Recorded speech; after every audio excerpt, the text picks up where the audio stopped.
Hello, everyone, and welcome back to Englishman Channel, the podcast for learners who want to improve their English. I'm John. And I'm Olivia. It's so great to be with you again today. We have a very important topic for you. It's probably the number one question we get from students. I think I know what it is. It's about speaking, right? Exactly. Today we are talking about how to train your brain and your mouth to speak in English. This is a big one. So many people can read and write, but speaking feels scary. It does. It feels like the final boss in a video game. But don't worry, we have some simple, practical tips to help you. These are tips you can start using today. They will help speaking feel more natural and a lot easier. So, are you ready? Let's get started. Okay, so let's start with the control center, your brain. Before you can speak English words, your brain needs to be comfortable with them. That makes sense. It all starts in your head. It does. So our first big tip for training your brain is think in English. Okay, think in English. That sounds great, but how do we actually do it? It sounds very difficult for a beginner. It sounds big, but you can start very small. For example, when you are doing simple things in your day, try to describe them to yourself. In your head? Yes, silently, in your head. You don't have to say anything out loud yet. Just use simple English sentences. Can you give us an example? Of course. Imagine you are in your kitchen. You can think, I am opening the fridge. I am taking out the milk. I am closing the fridge. Ah, I see. Very short, simple actions like I am washing my hands. I am drying my hands. Exactly. Perfect, Olivia. You don't need to make long, complex sentences. Start with what you know. Right. And if I don't know a word? That's okay. You can look it up later. The important thing is to start the habit. You can even start with single words. You see a chair, you think chair. You see a tree, you think tree. I like that. It helps your brain connect the English word directly to the object without translating. Exactly. Translating in your head from your native language is very slow. It's like having an extra step. Mm-hmm. And it makes you pause a lot when you speak. Right. So thinking directly in English helps you become faster and more fluent. It's a real game changer. So, tip 1 is think in English, starting with small, simple thoughts. What is the second tip for our brains? Our second tip is something you are doing right now. It is listen a lot. Ah, yes, listening practice. But it's more than just practice. It's about input. Your brain needs to hear the sounds, the rhythm, and the music of English. A lot. So, what kind of things should we listen to?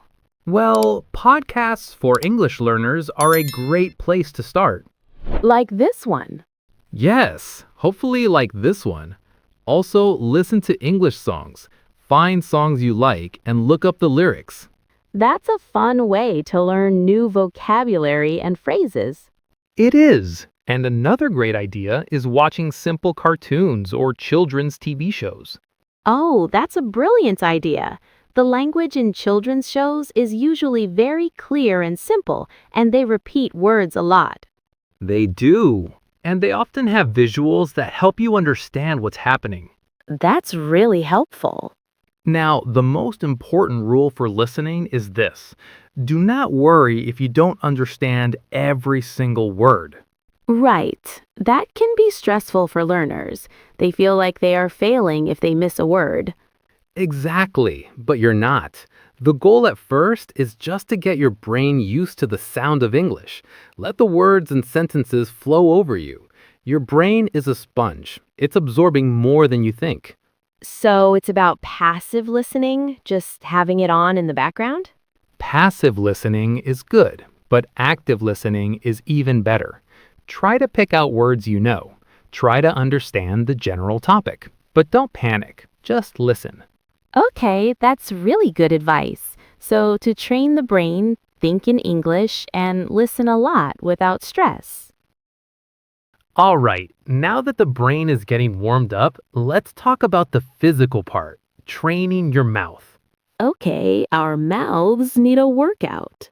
They do. Your mouth has muscles, and to make some English sounds, you need to use those muscles in new ways. That is so true. Sounds like TH can be really difficult if you don't have them in your language. Exactly. So you need to practice. Our third tip is a fantastic technique for this. It's called shadowing. Shadowing? Tell us more. What is that? It's simple.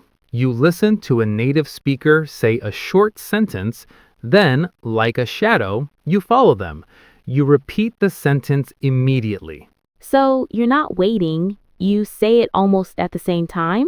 You can, that's advanced shadowing, but for beginners, it's easier to listen to the whole sentence first, then pause, and then repeat it.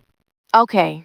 The key is to copy everything, not just the words. Copy the pronunciation, the speed, the rhythm, the intonation, the ups and downs of the voice. So if a speaker says, "It's a beautiful day, isn't it?" Yes, It's a beautiful day, isn't it? perfect. That's shadowing. You are training your mouth to make the sounds, and you are training your ear to hear the music of English. It connects the listening and speaking parts of the brain. It does. It's an incredibly powerful exercise. You can find short audio clips everywhere on YouTube, in movies, or even from this podcast. That's a great tip. Shadowing. I'm going to try that later. So, what is our final tip, John? Our final tip, number 4, is another simple but very effective exercise. Read aloud. Ah, reading, but out loud. Yes, many students read a lot in English, but they read silently. When you read aloud, you are activating different parts of your brain. And you're giving your mouth that workout we talked about. Exactly. You are practicing making the shapes for English sounds. You are building muscle memory in your tongue and lips. And you get to hear yourself speaking English, which is great for confidence. It's huge for confidence, so find something simple to read, a children's book, a graded reader, or a news article for learners. What if you don't know how to pronounce a word? Great question. Use an online dictionary. Most of them have a button you can press to hear the pronunciation. Listen a few times, then try to say it yourself. That's a fantastic idea. So you are learning pronunciation at the same time. Yes, reading aloud connects reading, pronunciation, and speaking all in one activity. Start with just 5 or 10 minutes a day. It makes a huge difference. Wow, those are 4 really practical tips. I feel like I could start doing them right now. Should we do a quick review? So, today we talked about training your brain and your mouth. For the brain, our 2 tips were number 1, think in English. Start with simple words and sentences in your head. And number 2, listen a lot. Get your brain comfortable with the sounds of English. Don't worry about understanding everything. Then for the mouth, our 2 tips were number 3, shadowing. Listen and repeat. Copy the sounds, rhythm, and intonation of a native speaker. And our last tip, number 4, read aloud. Practice making the sounds and build your confidence. The most important thing is to be consistent. A little practice every single day is so much better than practicing for 3 hours on a Sunday. Absolutely. Be patient with yourself. And please don't be afraid to make mistakes. Mistakes are proof that you are trying. Well said, Olivia. Every expert was once a beginner. Exactly. And that's all the time we have for today on English Man Channel. We really hope these tips were helpful for you. Thank you so much for listening. Keep practicing, stay positive, and we'll talk to you next time. Goodbye. Bye, everyone.